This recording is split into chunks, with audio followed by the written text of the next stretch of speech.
Plumbers don't want you to know this trick because it can save you a whole lot of money.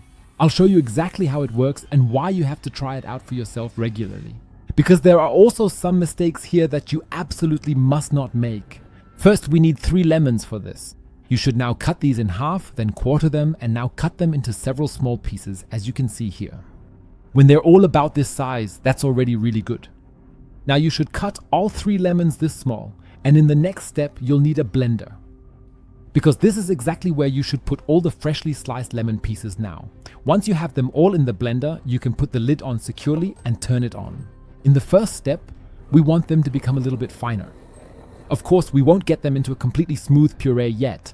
Another important ingredient is still missing to achieve that consistency. Once I've done that for about a minute, I'll pour in another 250 milliliters of water and repeat this entire blending process once more. This will make all the lemons even finer. But in the end, of course, it's still not completely liquid. And that is why we now have to pour this whole mixture through a sieve. Ultimately, because all we really need in the end is the liquid. So once we've sieved out the coarse mass, there are still 2 more very important ingredients missing that we want to pour into the mixture. The first one is just conventional dish soap. We need 1 teaspoon of this. We'll add that right in and then we'll grab some salt. And yes, this means conventional table salt. However, we now need 2 teaspoons of this, which we also pour into the mixture. After that, everything has to be stirred well so that it can dissolve as much as possible in all this liquid. Now we'll need an ice cube tray because we're slowly getting down to business. Grab any available tray and pour all of the liquid into it now. After you've done that, you should put the whole thing in the freezer for a few hours until it's frozen, because it's important for the process that we end up with hard ice cubes. That's the only way the trick as we want to use it can work at all. You'll understand why in a moment.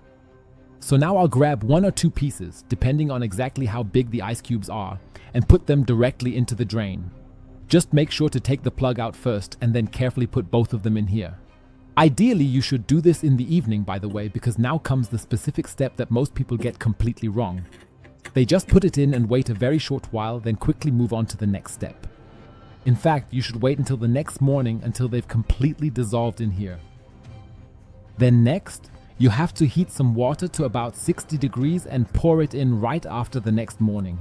Because as the ice cubes slowly dissolve overnight, they ensure that all the ingredients slowly spread through the drain pipe and stick to it nicely. They ensure that dirt and even minor blockages are dissolved because citric acid in combination with salt and dish soap is perfectly suited for this. Then rinse again with hot water from the tap, and if you do this regularly, you'll never need a plumber again because your drain will always stay nice and clear and will also smell pleasant. And if you'd like to know a secret plumber's trick for unclogging your drain when it's completely blocked, then check out the video you see on the screen right now. Click right on it.